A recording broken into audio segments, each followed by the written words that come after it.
ఇటీవల కాలంలో digital media, social media విస్తృతి బాగా పెరిగింది. అసలు ఎక్కువ మంది ఇప్పుడు అందరికీ స్మార్ట్ ఫోన్స్ ఉన్నాయి.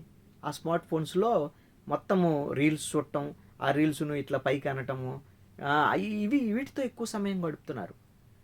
ఈ నేపథ్యంలో ఇటీవల కాలంలో జరుగుతున్నటువంటి పరిణామాల నేపథ్యం ఏంటి అనంటే, ఈ సోషల్ మీడియాకి దూరంగా ఉండేటువంటి విధంగా యువత ఒక కొత్త నిర్ణయాలు తీసుకుంటున్నారు.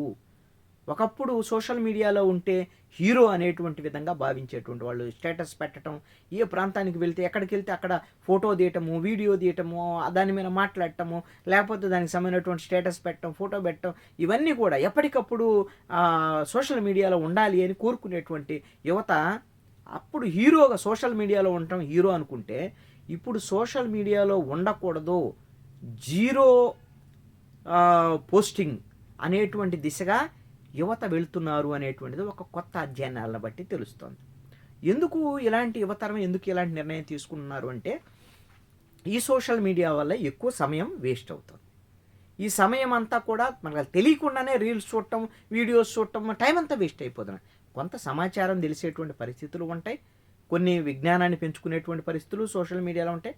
కానీ ఎక్కువగా ఏదో ఎంటర్టైన్మెంటు, పాటలు, లేకపోతే చిన్న చిన్న స్కిట్స్, లేకపోతే జబర్దస్త్ చూసేటువంటి వాళ్ళ సంఖ్య కూడా ఎక్కువే. రీల్స్ చూసేటువంటి వాళ్ళు, డ్యాన్సులు ఇలాంటివి, వీటి వల్ల పెద్ద ప్రయోజనం ఏమి ఉండదు కూడా. ఆక్స్ఫర్డ్ యూనివర్సిటీ ఈ మధ్యకాలంలో ఒక పదాన్ని కూడా కనిపించింది, బ్రెయిన్ రాట్ అనేటువంటిది. అంటే మీరు ఈ విధంగా సోషల్ మీడియా ఇవన్నీ చూడటం వల్ల మొత్తము బ్రెయిన్, మీ మెదడు కుళ్ళిపోయేటువంటి పరిస్థితులు ఉన్నాయి అనేటువంటిది కూడా కొత్తగా అధ్యయనంలో తేలినటువంటి అంశం. ఆ విధంగా నష్టం జరగటం ఒకటి. రెండోది ఏంటి అంటే, సోషల్ మీడియాలో ఉండేటువంటి వాళ్ళందరూ కూడా ఫేస్బుక్లో పోస్ట్ చేస్తే, లేకపోతే ఒక ట్విట్టర్లో కానీ ఇన్స్టాగ్రామ్లో పోస్ట్ చేసినప్పుడు ఎంతమంది లైక్ చేశారు, ఎంతమంది కామెంట్ చేశారు అనేటువంటిది. నెగిటివ్ కామెంట్స్ వస్తే బాధపడటము, లేదు ఎక్కువ లైక్స్ రాకపోతే బాధపడటం, ఎక్కువ లైక్స్ కోసం తాపత్రయపడటం, ఇలాంటివన్నీ కూడా కొంత ఆందోళన కలిగించేటువంటి అంశాలుగా ఉంటాయి అనేటువంటిది ఇప్పుడు యువతరం గుర్తిస్తున్నటువంటి పరిస్థితి. సమయం వేస్ట్ అవుతోంది, మానసికంగా ఒత్తిడికి గురవుతున్నటువంటి పరిస్థితులు కూడా ఉంటున్నాయి. అందుకోసమనే డిజిటల్ డిటాచ్ అంటే అసలు సోషల్ మీడియాకు దూరంగా ఉండాలి, జీరో పోస్టింగ్, అసలు పోస్టింగే పెట్టొద్దు అసలు అనేటువంటి కొత్త విధానానికి శ్రీకారం చుడుతున్నారు యువత అనేటువంటి ఒక కొత్త అంశం కూడా ఇప్పుడు పరిశోధనలో వెలుగులోకి వచ్చినటువంటి. అలాగని సోషల్ మీడియా మొత్తం నష్టం జరిగిద్ది, మొత్తం సోషల్ మీడియాకు దూరంగా ఉండాలని వాళ్ళు అనుకోవట్లా.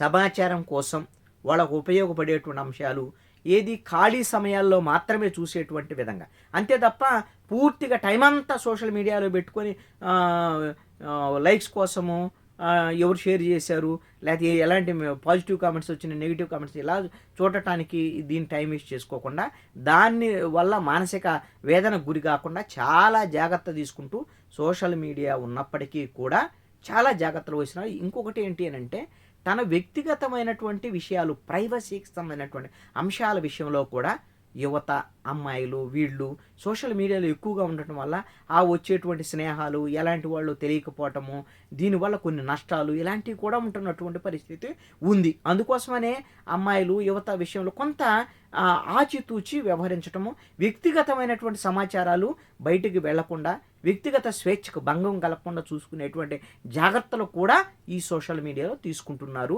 ఈ విధంగా సోషల్ మీడియాని నియంత్రించి తక్కువగా ఉపయోగించటము, జీరో పోస్టింగ్ అనేటువంటి విషయంలో ముందుకెళ్తున్నారు యువత అనేటువంటి కొత్త పరిశోధన. ఇది మంచి పరిణామమే. అవసరమైనటువంటి సమాచారం మాత్రమే సోషల్ మీడియాలో ఉపయోగించడం, అనవసరమైనటువంటి టైం వేస్ట్ చేసుకోకుండా మన వ్యక్తిగతమైన సమాచారం అంతా ఎదుటి వాళ్ళకి అందించేటువంటి విధంగా ఉండకుండా జాగ్రత్త వహించడం కూడా యువత మంచిదే.